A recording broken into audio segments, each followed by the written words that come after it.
Represent Podcast. We are back. We're in the building. It's gonna be a good day. It's gonna be a great day. Man, I just want to rant today. I just want to talk about.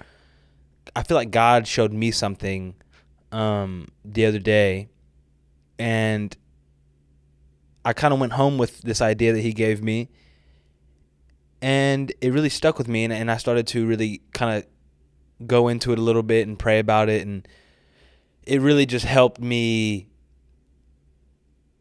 I think it really helped me change directions for the year. We're coming up on the halfway point of the year, and if you know, for me, my goal for the year was to be disciplined, and I've been doing a terrible job. It's just been a tough year for me. And I feel like the last couple of weeks it's been really hard, just battling some different stuff, and just trying to make some big life decisions these last couple weeks and figure out where I need to go, what I need to do. It's just been really hard. And I feel like for me, my habit is when things get hard and when life gets stressful and I kind of get down in the dumps and mentally I start feeling icky or whatever it is, I feel like everything around me starts to go downhill. I'm not eating good. I'm not my room gets messy, right? Like my life stuff around me, I tend to care less about because I'm just so stressed and so whatever. So whenever I get home, I just want to lay down and just be lazy all day and kind of just forget the world. And then whenever I'm doing stuff in my day to day, I'm not even there. I'm physically there, but emotionally I'm not there. And it's just been this constant struggle. It's been like that my whole life, but I feel like I'm just kind of in that season right now of just, it just feels like everything just sucks. That's what it feels like. Everything's just terrible. And I was in the car and I was just in a bad mood. And I was almost having a little freak out in my mind about kind of what I need to do for the future and things like that. And I was just thinking about all the stuff that's been going wrong and all the things that have been happening. And I was like, bro, nothing's changing. Nothing's changing. Everything is just trash. Everything's trash. And I realized that the reason why everything around me was bad and everything around me that was going south and going sideways was because of me. I have an issue. I have a problem. That's fine. We all have issues. We all have problems. We all know how to deal with them. We all have to get on with life because life's not perfect. Life is tough sometimes. But the reason why everything around me was crashing, the reason why everything else was slacking and taking the back seat, not recording podcast episodes, not taking care of stuff in my own life, in my personal life and things like that, that's because of me. Because I'm allowing this stressful situation in my life to affect me where I'm not doing anything about it. And God reminded me of one of my favorite quotes. He said, Duke, nothing changes if nothing changes. Nothing changes if nothing changes. Your life is over here falling apart. You're allowing everything to take the back seat. All of that is going to continue to go downhill if you allow it to continue to go downhill. It's not going to get better if you do not turn around and make it better. Life is not automatically going to blossom and turn into what you want it to turn into if you're not actually trying to change it. I feel like for me, and maybe others can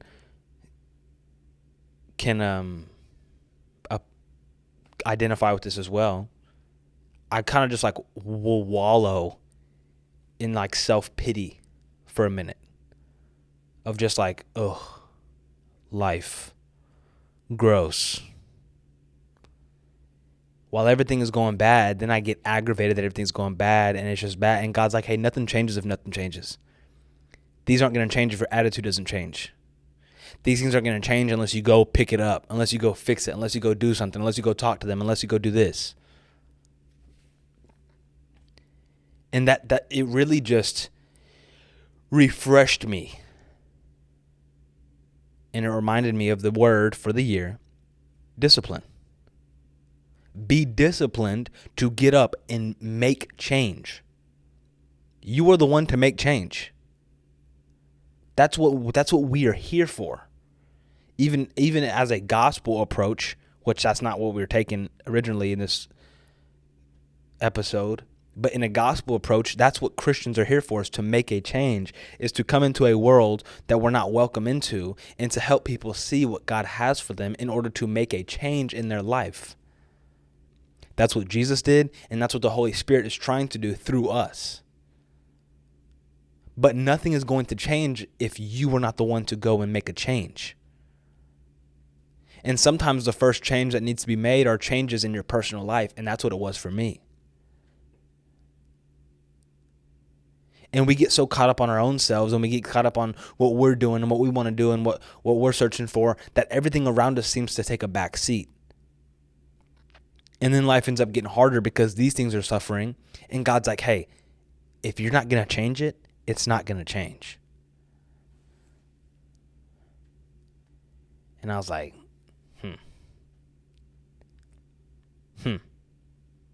Because God's not changing. God's never changing. God's going to be the same yesterday, today, and forever. We are the ones who are changing it up. We're the ones who are deciding whether to do this or not do this, whether to change here or go here. We're the ones who put ourselves in bad situations, all of that. And the thing is, from a spiritual approach, if I want to feel a change inside of me spiritually, feel renewed, feel refreshed, what do I have to do? I have to seek after the one who is going to make me feel that way. The problem is I don't feel like reading my Bible. I don't feel like praying. I don't feel like seeking him. But nothing changes if nothing changes. Your feelings toward reading the Bible are not going to change unless you sit down and actually start to read the Bible. Of course you don't feel like reading the Bible. Of course you don't feel like praying. Of course you don't feel like spending time with God, because it's not hardwired into you. Because our natural desire is to do evil. Our natural desire is to feed our flesh, which is go out, party, do whatever. So of course we don't feel like doing these Christian things. And guess what? Your desire is never going to change unless you go and make it change. And the way you make it change is by clothing yourself with discipline and going, sitting down and reading, sitting down and praying. And I got into a funk with everything else that I didn't feel like doing in life. One of the things I didn't feel like doing was spending time with God. The only thing I care about in life is God, and it is doing his will, and is going out and telling people about Jesus. That's the only thing I care about. And that's the very thing that I wasn't feeling like doing anymore. My life revolves around this, bro. That's my job. That's my life. I go and talk to people, homeless people. I go to talk to people in jails. I go talk to people about Jesus. That's my whole life. And now I'm in a spot for a couple weeks where I don't even want to open the Bible, where I don't even want to talk to God for an extended period of time. And I'm like, God, why? Why am I in this funk right now? And he's like, nothing changes if nothing changes.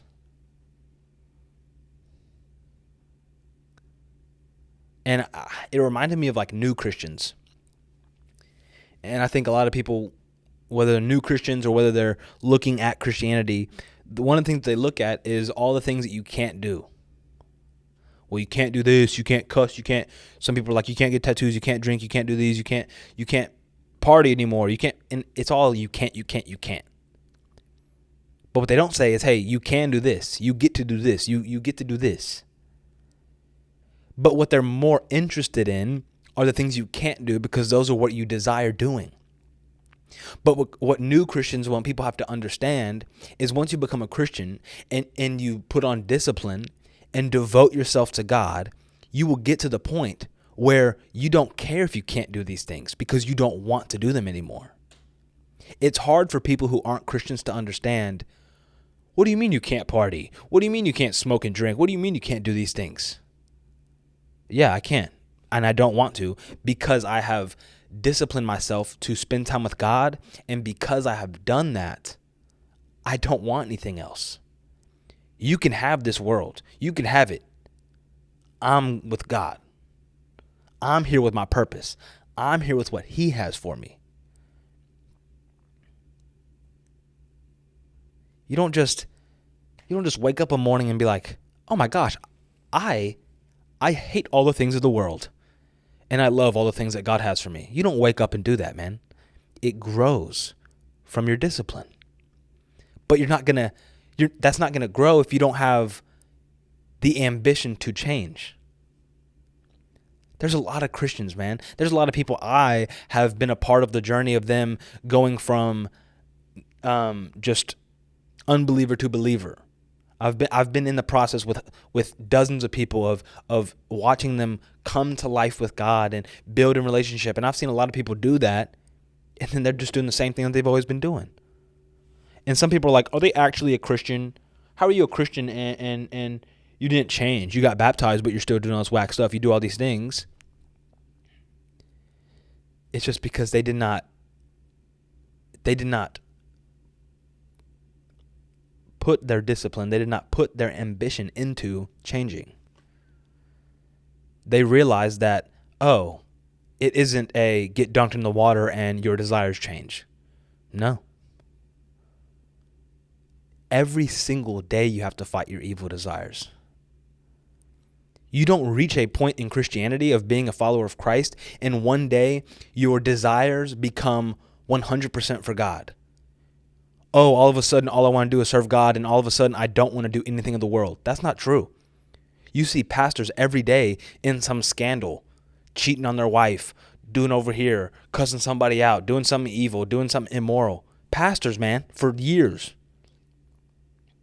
You don't just wake up and all of a sudden detest the world.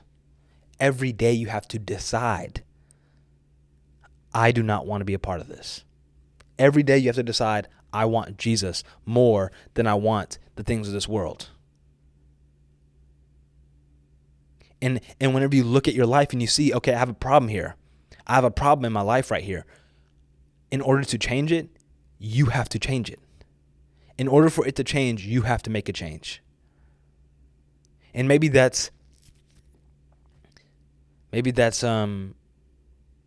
you feel like mentally you're just always drained and you're always in a bad spot, and maybe you're always in a whatever. I remember, in high school, I was kind of always in a funk mentally, and I had to make a change.